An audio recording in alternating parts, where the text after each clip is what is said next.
What if you could step inside a movie?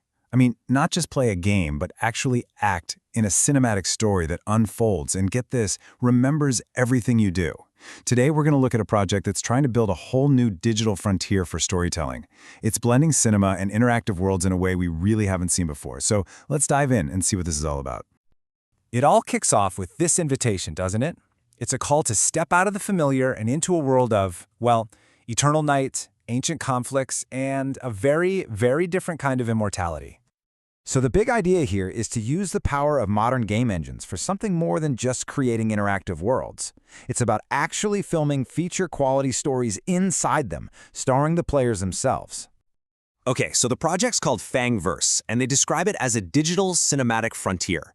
It's a really ambitious attempt to build a living, breathing world for storytelling, one that's based on some seriously deep, established lore.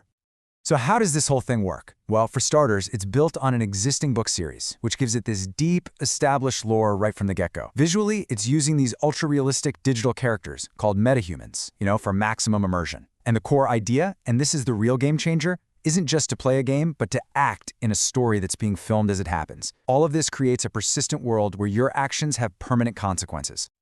All right, so what's the actual story that players will be stepping into? Well, it all begins with two best friends on a climb that takes a disastrous turn. Meet Taylor and Scott. These guys are total yin and yang. Taylor is the quiet, intense thinker. Scott, he's the sarcastic, life-of-the-party type. They're both experienced rock climbers who've been friends since they were kids, and they're bound together by some shared tragedy and just a deep love for the rugged Utah landscape. So picture this. They're on one of their favorite climbs, right next to this massive waterfall, and the unthinkable happens. Their rope snaps. The current just grabs them, pulls them right to the edge, and they plunge into the mist below, completely vanishing from the world they knew. But here's the twist. They don't die. Instead, they wake up in this huge candlelit cavern. And a calm, well-dressed stranger named Theorant greets them, not with alarm, but with this strangely comforting line. Their nightmare, as it turns out, is really just beginning. And this is where things get really interesting. This is where the world's unique mythology comes into play. You gotta forget what you know about supernatural legends. This origin story is rooted in something that feels a lot closer to science fiction. Theron himself says it. The word vampire, it comes with a lot of baggage, right? Crosses, garlic, ancient curses. But in this world, the origin is way more clinical and, honestly, far more tragic. It all started with a scientist's formula, one designed to unlock human potential. It failed on him, but the changes were passed genetically to his two sons. When they experienced their first kill, something woke up inside them, an uncontrollable urge. And this is where the story splits. One brother, Riant, he embraced the power, creating a line of vampires who see humans as, well, little more than cattle.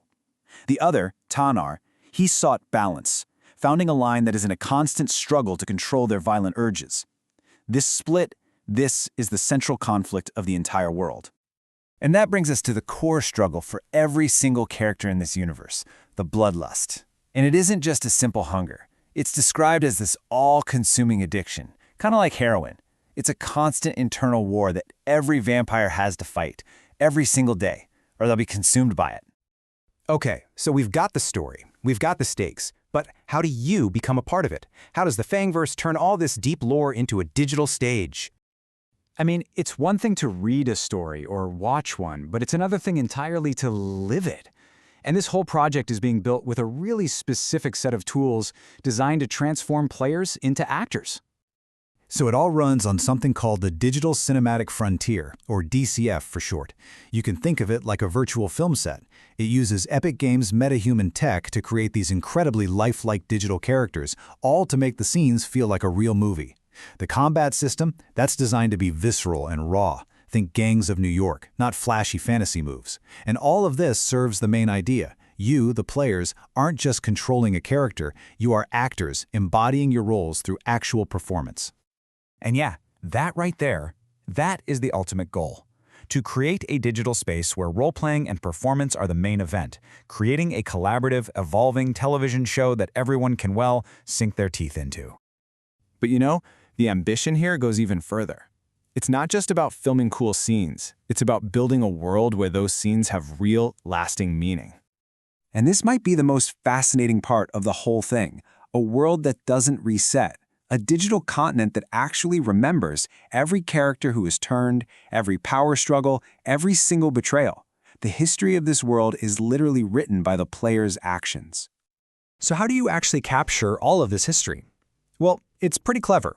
There's going to be an official YouTube channel for the main filmed storyline that everyone follows.